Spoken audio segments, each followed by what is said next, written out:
indigenous women are intrinsically part of our lives, especially in defending Mother Earth. We all know, I see a lot of mostly women here, so I don't need to emphasize the importance and the value of the contributions of women in conserving and managing our resources in our territories for the future generation. What I would like to emphasize is on the issue of resource extraction, where those engaged in resource extraction do not account for the specific perspectives and impacts of their projects to indigenous women.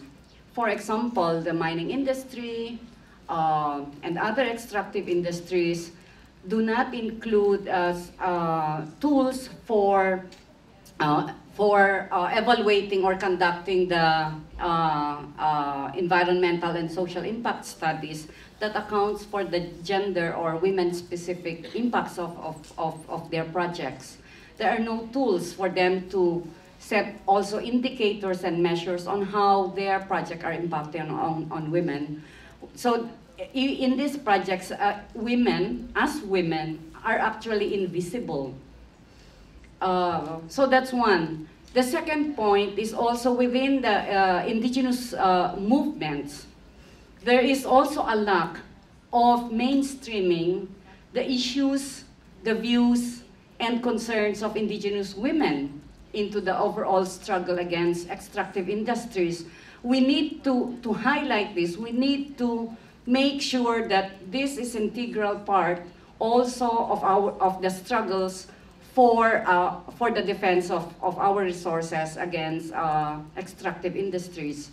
Of course, in certain countries, and a lot of countries, you see women in the front line, of these struggles, and logically so, because they are the ones who knows by heart and by their indigenous knowledge on how mining, for example, is going to impact on their food, how mining will impact on the animals, how mining will impact on the biodiversity.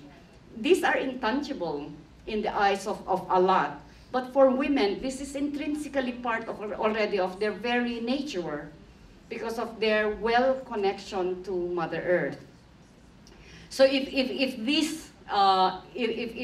this perspective is not also mainstreamed, then as already mentioned, women immediately becomes the victims. Yet, their contributions are invisible. Yet, their contributions in resource management are not fully acknowledged or accounted for. So that's 2 points that I want to share. But also I would like to take this occasion to pay tribute to all the indigenous women, faceless and nameless women who have sacrificed their lives to defend Mother Earth. We should always remember them, and we should always keep the fire burning from where they started. And we are all doing this not for us, but we're doing this for the future generation. If we want our culture, our integrity, our dignity as indigenous peoples, we must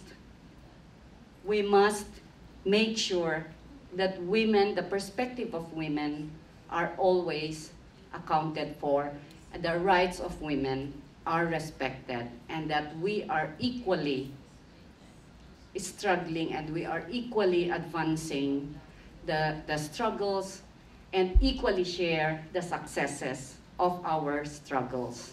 So with this note, I hope that this event will, I'm sure that the speakers here will inspire us in the way they are trying to protect their lands, as well as for us to draw lessons and challenges in moving forward in advancing the rights of women as we all defend our Mother Earth. Thank you.